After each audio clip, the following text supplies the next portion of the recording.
नमस्कार दोस्तों, स्वागत है आपका हमारे YouTube channel technical job update में। तो आज हम इस वीडियो में बात करने वाले हैं artificial limbs manufacturing corporation of India limited में आई हुई वैकेंसी के बारे में।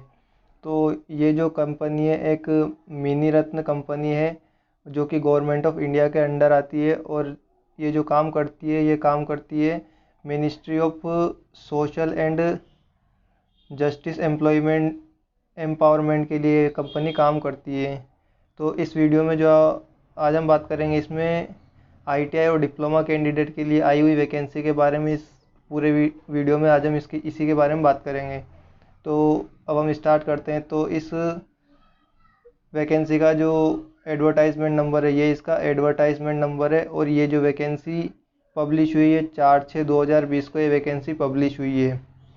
ये जो यहाँ पे जो रिक्रूटमेंट है वो डायरेक्ट रिक्रूटमेंट किया जा रहा है इस कंपनी के द्वारा, जो कि इसकी जो प्रोडक्शन सेंटर है, जैसे इसका प्रोडक्शन सेंटर हो गया बेंगलोर हो गया, भुवनेश्वर हो गया, मोहाली, उज्जैन, और जितने भी इसके प्रोडक्शन सेंटर है उन सभी के लिए ये क्या कर रही है, कैंडिडेट को हायर कर रही है।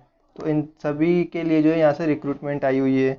तो अब हम बात करते हैं यहाँ पे किसकी कितनी ब्रांच की कितनी पोस्ट हैं। तो यहाँ पे मैं बात करूँ कि यहाँ पे जो आपका पोस्ट कोड दे रखा है HR09, तो इस पोस्ट के लिए जो है डिप्लोमा वाले कैंडिडेट अप्लाई कर सकते हैं, और ये जो पोस्ट है जूनियर स्टॉक कीपर की पोस्ट है। यहाँ पे जो आपकी सैलरी बनेगी वो बनेगी आपकी 17,820 रुपये से लेके 61,130 रुपये पर मंथ के बीच में। और यहाँ पे इन्होंने ग्रोस पे भी दिया हुआ है, जो कि आपका टोटल ग्रोस पे होगा। तो आपको जो यहाँ पे ग्रोस पे मिलेगा, तो यहाँ पे जो ग्रोस पे जो मिलेगा आपको, वो यहाँ पे आपको 30,000 जो ग्रोस पे मिलेगा वो आपको 30,241 रुपये यहाँ पे टोटल आपको ग्रोस पे दिया जाएगा। और इसके लिए जो आपकी एज होनी चाहिए वो 32 साल आप यहाँ पे एज होनी चाहिए। और यहाँ पे जो वैकेंसी है यहाँ पे एक पोस्ट है। उसके बाद अगर हम बात करें यहाँ पे अगली पोस्ट की, तो अगली पोस्ट है यहाँ पे HR10 के लिए। तो यहाँ पे जो डिप्लोमा के जो कैंडिडेट है मैकेनिकल वाले, वो कैंडिडेट इसमें अप्लाई कर सकते हैं। सैलरी भी यहाँ सैलरी जो है यहाँ पर भी आपकी वही सैलरी रहने वाली है, और आपकी एज लिमिट है यहाँ पे भी वही रहने वाली है। और यहाँ पे जो आपकी जो पोस्ट है उसके लिए भी यहाँ पे एक पोस्ट है। उसके बाद अगर अब हम बात करें तो यहाँ पे जो पोस्ट कोड जो होंगे हमारे HR12 से लेके जो HR18 तक, इन सभी में आईटीआई वाले कैंडिडेट अप्लाई कर सकते हैं, और आईटीआई की अलग अलग ट्रेड के कैंडिडेट यहाँ पे अप्लाई कर सकते हैं। तो कौन कौन सी ट्रेड है उसी के बारे में आपको यहाँ पे बताता हूँ। तो जैसे कि यहाँ पे जो है HR12 नंबर की जो पोस्ट है, इसमें मिल राइट ट्रेड के कैंडिडेट अप्लाई कर सकते हैं, जहाँ पे आपकी सैलरी ग्रोस सैलरी बनेगी वो आपकी 29,036 रुपये यहाँ पे आपकी टोटल ग्रोस सैलरी बनेगी पर मंथ।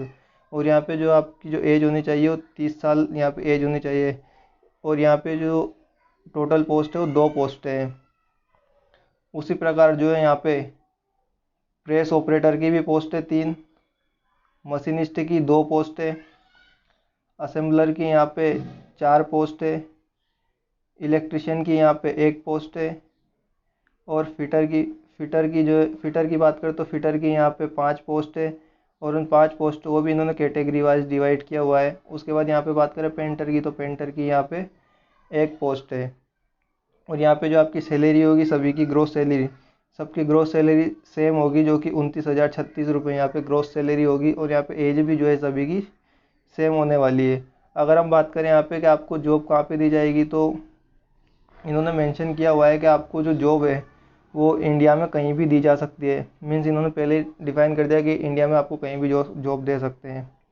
नेक्स्ट अब हम बात करते हैं यहाँ पे कि इस फॉर्म को जो भरने की लास्ट डेट है। तो इस फॉर्म को जो आपको भरना है वो 30/7/2020 से पहले पहले इस फॉर्म को आपको भरना है। और ये जो फॉर्म होगा ये फॉर्म जो है आपको ऑफलाइन फिल करना है, तो वो भी मैं आपको आगे बता दूंगा ऑफलाइन कैसे भरना है। तो अब हम बात करते हैं यहाँ पे कि आपका क्या एजुकेशन क्वालिफिकेशन होगा, या फिर क्या एक्सपीरियंस होना चाहिए, और आपका जॉब का स्पेसिफिकेशन क्या होगा, किस फील्ड में आपको जॉब मिलेगी। तो यहाँ पे हम बात करें कि जो पोस्ट कोड था हमारा HR0 9। तो यहाँ पे जो स्टॉक कीपर के जो कैंडिडेट, तो वो स्टॉक कीपर की जो पोस्ट थी उसके लिए जो आपका जो क्वालिफिकेशन था वो 3 year diploma in mechanical engineering, या फिर आपने ग्रेजुएट किया हुआ है मिनिमम 55% मार्क्स के साथ, और उसके साथ आपको जो है 3 साल का यहाँ पे एक्सपीरियंस भी होना चाहिए। जो एक्सपीरियंस होगा वो आपका है तो PSUs में होना चाहिए, या पब्लिक लिमिटेड में होना चाहिए, प्राइवेट लिमिटेड कंपनी में होना चाहिए। उसके बाद बात करें यहाँ पे अगली पोस्ट की, तो अगली पोस्ट थी हमारी HR10 के लिए, जहाँ पे आपकी जो पोस्ट थी वो थी असिस्टेंट कम टेक्निकल असिस्टेंट मैकेनिकल की, जिसके लिए जो क्वालिफिकेशन होना चाहिए वो आपने 3 ईयर का डिप्लोमा किया होना चाहिए मैकेनिकल इंजीनियरिंग में, और आपके पास अगर आपके पास आपको जो है MS ऑफिस, MS वर्ड और MS पावर पॉइंट की यहाँ पे नॉलेज होनी चाहिए। और अगर आपने यहाँ पे हायर एजुकेशन भी किया हुआ है तो उसको यहाँ पे प्रेफरेंस दी जाएगी। उसके बाद अगर हम बात करें यहाँ पे HR12 की पोस्ट की, तो मिल राइट की पोस्ट थी। इसके लिए जो अगर आपने ITI किया हुआ है मैकेनिक मशीन टूल मेंटेनेंस में, तो आप इस पोस्ट के लिए अप्लाई कर सकते हैं। और यहाँ पे भी जो है आपको, अगर यहाँ पे किसी ने हायर क्वालिफिकेशन किया हुआ है तो इस पोस्ट के लिए अप्लाई कर सकता है। और यहाँ पे जो एक्सपीरियंस की ज़रूरत होगी आपको, यहाँ पे 2 साल के एक्सपीरियंस की ज़रूरत होगी। उसी प्रकार अगर हम बात करें यहाँ पे प्रेस ऑपरेटर की, तो किसी ने प्रेस ऑपरेटर में ITI किया हुआ है और 2 साल का एक्सपीरियंस है तो वो इस पोस्ट के लिए अप्लाई कर सकता है।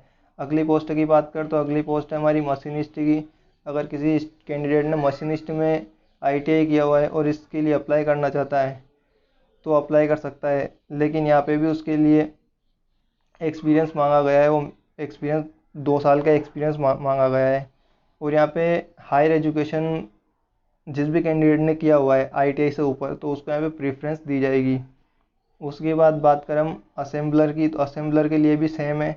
और इलेक्ट्रिशियन की बात करें तो जिसने भी इलेक्ट्रिशियन किया हुआ है ITI में और 2 साल का एक्सपीरियंस है तो इस पोस्ट के लिए अप्लाई कर सकता है। वैसे यहाँ पे फिटर के लिए है और पेंटर के लिए भी ये सेम क्वालिफ़िकेशन है। तो अब हम बात करते हैं यहाँ पे इसके सिलेक्शन प्रोसीजर की। तो यहाँ पे आपका सिलेक्शन कैसा होगा, तो यहाँ पे अगर हम बात करें आपके सिलेक्शन प्रोसीजर की, तो आपका यहाँ पे रिटन टेस्ट हो सकता है, इंटरव्यू हो सकता है, या फिर स्किल टेस्ट, या फिर दोनों हो सकते हैं, जो कि इन्होंने इसमें मेंशन किया हुआ है। उसके बाद अगर हम बात करें यहाँ पे तो एज रिलैक्सेशन, तो आपको यहाँ पे एज रिलैक्सेशन गवर्नमेंट के रूल्स के अकॉर्डिंग दिया जाएगा। यहाँ पे अब कुछ जनरल इंस्ट्रक्शंस दी हुई है जो कि आप इनको देख लेना। उसके बाद अगर मैं बात करूँ यहाँ पे, तो इस फॉर्म को आपको अप्लाई कैसे करना है, तो आपको जो अप्लाई करना होगा तो ये जो इसका जो फॉर्म होगा ये फॉर्म ऑफलाइन होगा। और इस PDF की जो लिंक है मैं मेरे इसी वीडियो के डिस्क्रिप्शन में प्रोवाइड करवा दूंगा, जहाँ से भी इस PDF को डाउनलोड करके उस फॉर्म का प्रिंट आउट लेके उसको भर सकते हैं। तो आपको इस फॉर्म के लिए जो फ़ीस देनी होगी, तो यहाँ पे आपकी जो फ़ीस लगेगी इस फॉर्म के लिए वो 250 रुपये जो है आपको यहाँ पे इस फॉर्म की फ़ीस देनी होगी। और ये जो फ़ीस आप सबमिट करोगे तो इस फ़ीस की जो रिसिप्ट है, उस रिसिप्ट की आपको फ़ोटोकॉपी जो है इसके साथ अटेस्टेड करके फॉर्म के साथ भेजनी है। और आपको जिस एड्रेस पे भेजनी है वो एड्रेस भी इन्होंने दिया हुआ है। तो इन्होंने जो एड्रेस दिया हुआ है आपको इस एड्रेस में जो है इनके इस फॉर्म को जो है सेंड करना है।